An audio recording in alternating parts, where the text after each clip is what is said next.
Praise the Lord. Praise the name of Jesus. We thank God for today. We thank God for an opportunity to hear the word of God. I want to remind you that Jesus loves you, that he has the best plan for all of us. So do not despair. Do not give up. Jesus loves you. I want to just ask a question. We all love to receive gifts. Gifts are very good. It's so nice to just receive something from somebody. It's just a sign of the great love that the person has and the fact that they are thinking about you. But I want to ask you, if you have a friend who maybe they just want to receive gift from you and they never ever think of giving anything from you, it can be a little discouraging. That people like to receive gifts, yes, but it's also good to give. So it's more nice when it's giving and receiving, that I received and I also give you, I give you, you give me, and it just feels good. No one wants to be in a situation where you are giving somebody, you love them, you give them gifts, but they never think about you, they never give you anything. It's normally not good. We like it when somebody can reciprocate, just show that they appreciate by also making an opportunity to give you something. And so today I want us to look at the word of God in Mark chapter number 14, and I will read 3 verses, verse number 3, 4, and 5. The Bible says, while he was in Bethany, reclining at the table in the home of a man known as Simon the leper, a woman came with an alabaster jar of very expensive perfume made of pure nard. She broke the jar and poured the perfume on his head. Some of those present were saying indignantly to one another, why this waste of perfume? It could have been sold for more than a year's wages and the money given to the poor. And they rebuked her harshly. Father, in the name of Jesus, I thank you for your word. Holy Spirit, teach us the word of God. Give me utterance and give my hearers understanding. Thank you for revelation in Jesus' name. Amen. Today we are looking at giving your all, giving your best, giving your all, giving your best. Here is a story of a woman who came to the Lord, and the Bible clearly says she did not come empty-handed. She came with something.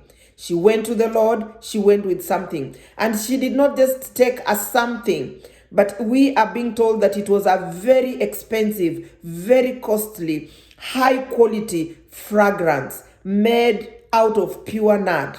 Very precious gift that she went with to the Lord. And so as we think about giving your all, giving your best, we want to use this woman to just find out. She went to the Lord. She did not go empty-handed. She went with something. She did not just go with anything. But the Bible says it was something that was precious, something that was expensive, made out of pure nard. Really something that anybody would have just liked to receive, because we clearly see from the word that when she broke that alabaster jar and poured that to the Lord, that those who were around were touched. They felt like, that was too costly, that she could have done something better. It was a kind of giving that made somebody else jealous. Praise be to the name of the Lord. And I want to bring to our attention the fact that she broke the jar. She had an option of opening and pouring, but she decided, if I open and pour, I might pour maybe halfway. I might pour maybe 3/4 and hold back some. But she decided, you know what? If I break it, there shall be no opportunity of holding back anything. So she decided she will break it. And my thinking, my revelation that I'm getting here is that the reason she broke is because she did not want to hold back anything. She wanted to give it all. She wanted to give her best. It's her best because we have had a description of how expensive, how costly, how precious it was.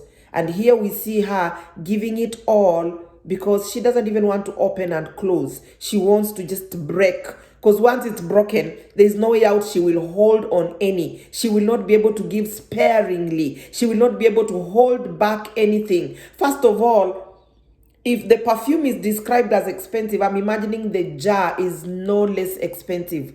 Yet she decides, be it the jar, be it the perfume, I am not holding back.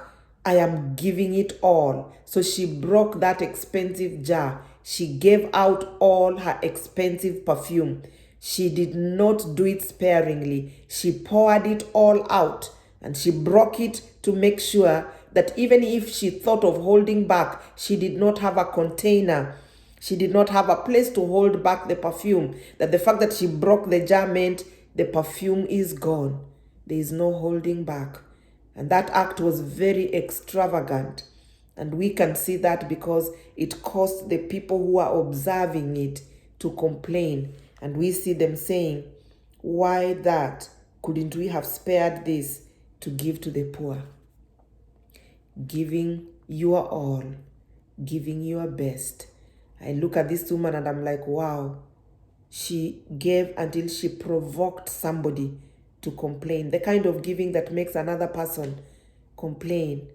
The kind of commitment that makes other people to look and say, why? Why is she always on the prayer line? Why is she always doing this? Why is she not taking care of her husband? Why is she not taking care of her children? But you know what? You are like, I know how to manage my time.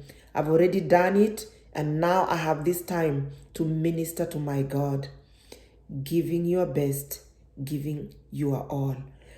When you look at the same story, when you refer to Matthew chapter number 26 and Luke chapter number 7, Matthew 26 and Luke 7 talks about the same story, and it sheds more light about this woman, because Mark says a woman, but when you refer to those scriptures, we get to know that this woman was Mary, the sister to Lazarus. And what I want to shed more light is that she is described as a sinful woman. In other words, she was coming from a history where the Lord Jesus had forgiven her sins. She had been forgiven of her wickedness. And so when she did this act, she was doing it out of love, out of appreciation of the fact that the Lord had forgiven her. And remember, her being the sister to Lazarus, she was doing it out of appreciation that the Lord had raised her brother Lazarus from the dead. So she was loving on him because she had benefited from him. Is there any benefit that you have received from the Lord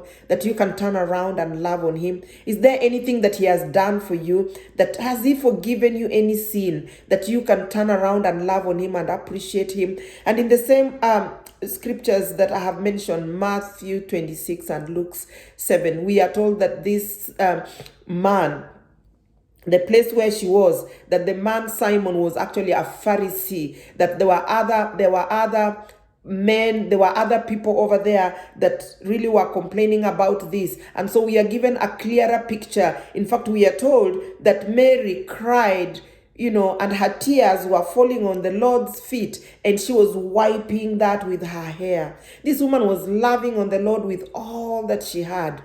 Be it her perfume, she's like, I'll give it. Be it the jar, I will even break it. Is it my tears? I will use it to wipe, to wet your feet. And is it my precious hair that women, we value hair so much? She's like, I will use it to just wipe it. She was giving her all. Is it my time? I am here seated at your feet, just ministering to you. So it gives us more how she appreciated the fact that the Lord had raised the brother, how the fact that she was sinful was bringing a picture that the Lord had forgiven her, and she was appreciating, and she was using her tears, she was using her hair just to respond to what the master had done. She was not holding back anything. She was sold out. She was giving it her best. She was worshiping him in the best way she knows how. That the Bible talks about, she kissed his feet, and others were judging her, but she's like, you know what? I am here to worship my God, to love on him. Well, that is about Mary. That's about her history. That's about her action. Let's come back to me and you today as we apply this. What is your response to the great love of God? What is your response to the fact that he sent his son, Jesus, to die for us? What is your response? Have you responded by giving him your all, giving him your best? John 3:16 clearly tells us that for God so loved the world that he gave. We all talk about we love the Lord. We all talk about we love Jesus. What have you done in response to that love? God so loved the world that he gave his only begotten son, that he did something, that he did not spare, he did not hold back. If you love the Lord, what is your response? What is your action? What is that you have done to say? If God says, I loved the world so much that I gave my only son, I did not hold him back. If we are saying we love the Lord, what have we done? What is the response to that love that he has given us? He gave us a command in Matthew chapter number 28 that go ye and convert nations to be my disciples. Have you obeyed that command? Or did you just get saved and say, I am born again, I'm waiting to go to heaven? I am born again, I'm waiting for Jesus to come back. That is great. But if that was all that he did, then he could just save you before you die. You will still go to heaven. But there's a reason he saved you this early. There's a reason he has anointed you this early. There's a reason he has taught you the word this early. Don't just go to church. Sit every Sunday, hear the word, go back, wait for next Sunday. No. There's a work that he wants you to do. What is your response to this great love? Mary was loved. She was forgiven. Her brother was resurrected, and she had a response to that love. What is your response? She did not open because she did not want to pour a little. She said, I want to give it my all. I want to break it. The jar is very expensive, but I will not hold on it. I will give my all. What are you sparing? How are you serving him? Are you serving him in the best way with your all, or are you just, sparingly doing it? That is the challenge that I have for you. And as we think about that, I want to remind you of the word of God in Acts chapter number 20 and verse number 35. The Bible says, it is more blessed to give than to receive.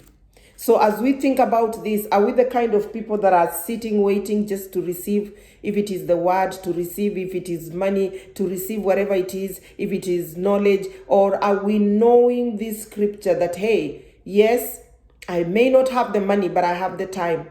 I may not have the time, but I have the word that I can write over there and somebody can read. How are you ministering to God? Do you remember the scripture that is saying it's more blessed to give than to receive? Because when we know, even though sometimes we may be in a position to only receive, but tomorrow we are looking forward to giving. Because remember I said, when you have a friend who all they want is to receive, it becomes a burden. You may give them a gift, but you also look forward to receiving.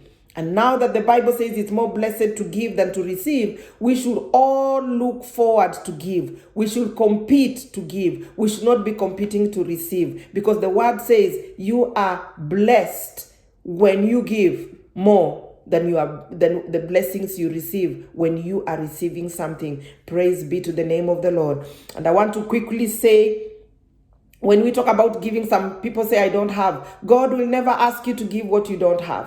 When I have to come and minister the word here, usually I feel like, okay, I don't have. But when I ask the Lord, he gives me the word. He gives me the guidance. And even for you, it may not be the word. It may not, whether it is the word, whether it is money, whether it is time, whether it's just the commitment to the work of God, whether it's technical skills that you can, use in the church or wherever it is in ministry, whether it's worship, whether it's prayer, whatsoever area God has called you, let us just know that we have been called to give and give our best. And our God is a loving God. What I want to encourage you is he is here to love us, to heal us, to deliver us, to open doors for business, to open doors for ministry, to do all that which we want, because he says in his word in Romans chapter number 8, that he did not spare his son, he did not hold back. So if he gave us his son, he says he's able to give us all things. So as much as, yes, I'm saying it's more blessed to give than to receive, but what do you want? What are you waiting on God for?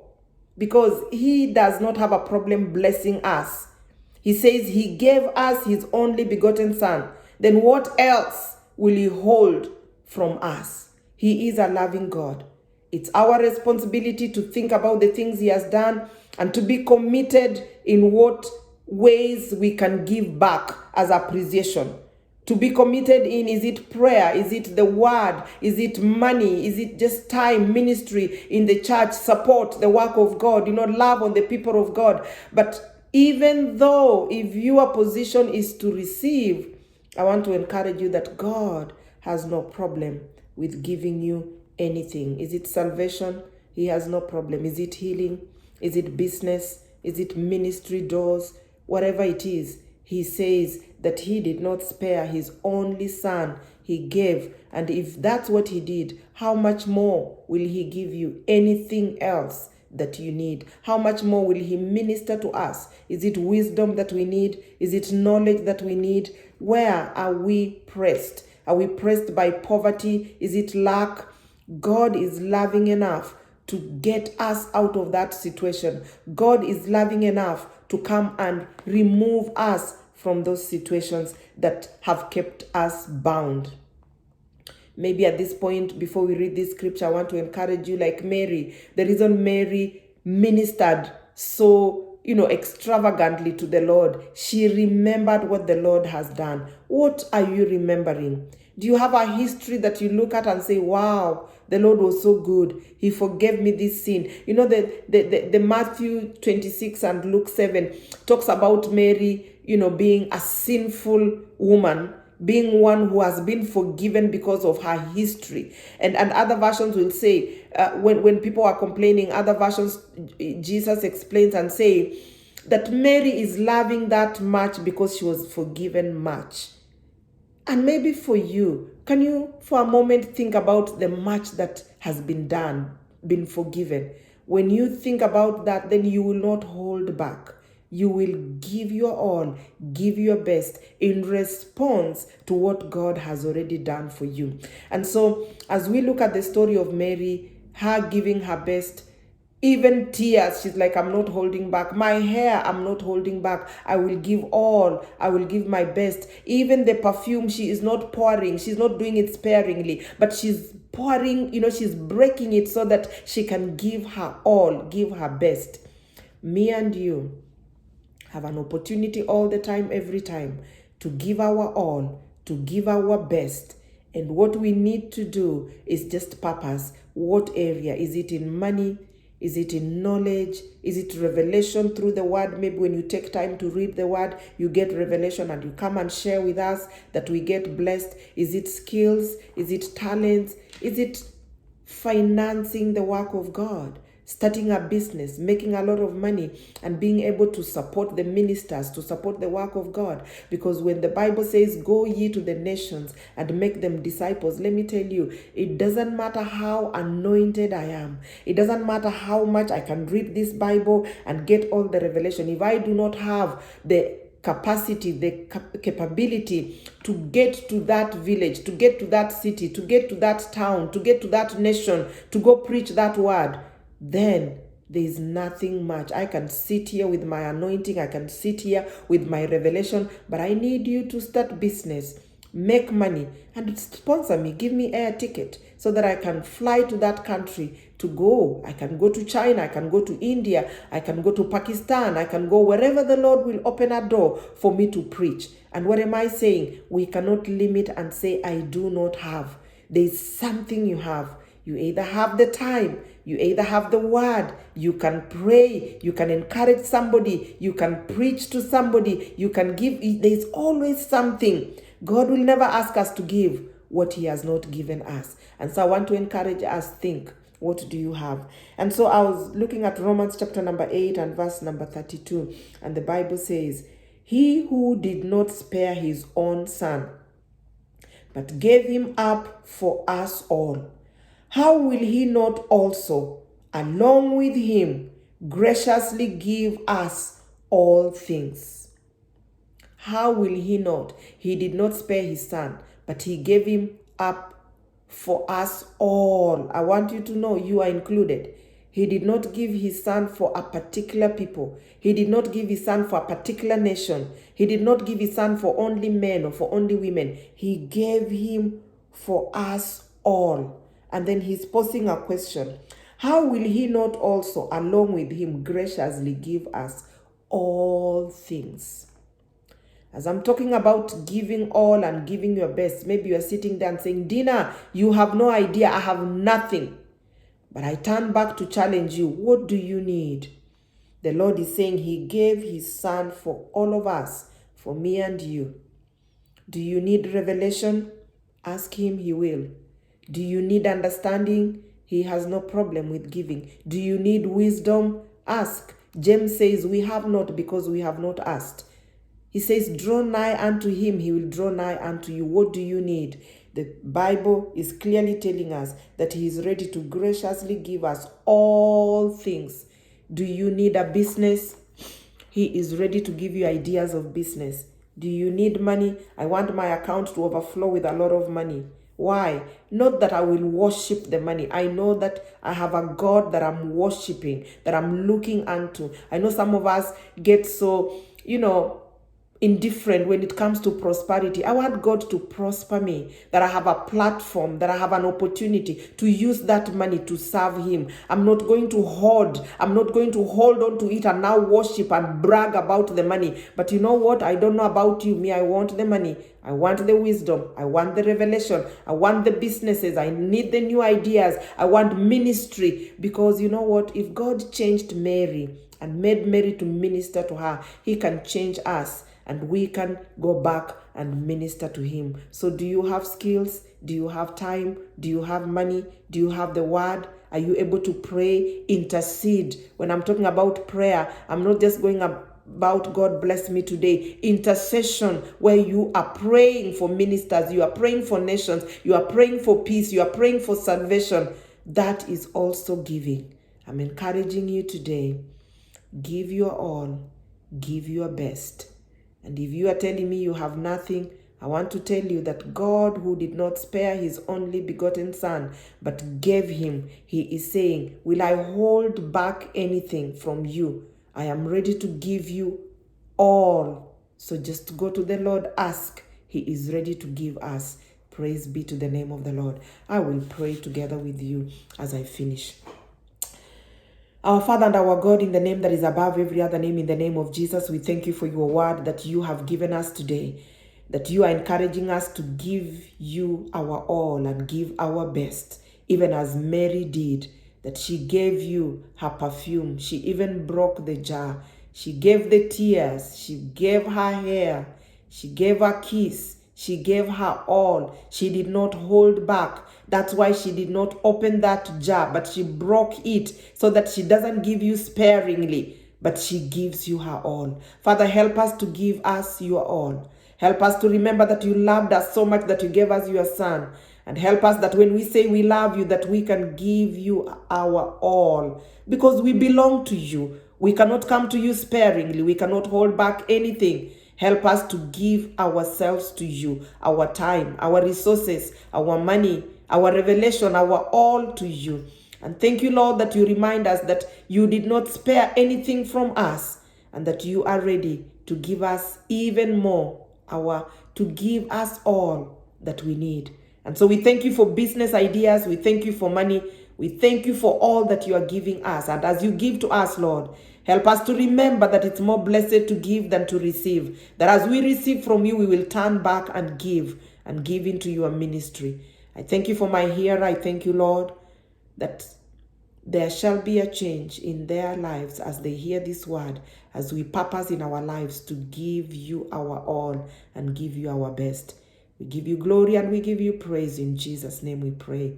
Amen and amen. The Lord God bless you and the Lord God do you good. You can share this video. You can share it with somebody. If it blessed you, you can get it on Facebook. You can get it on YouTube. Share with somebody that they can get blessed too. Amen and amen. Bye-bye.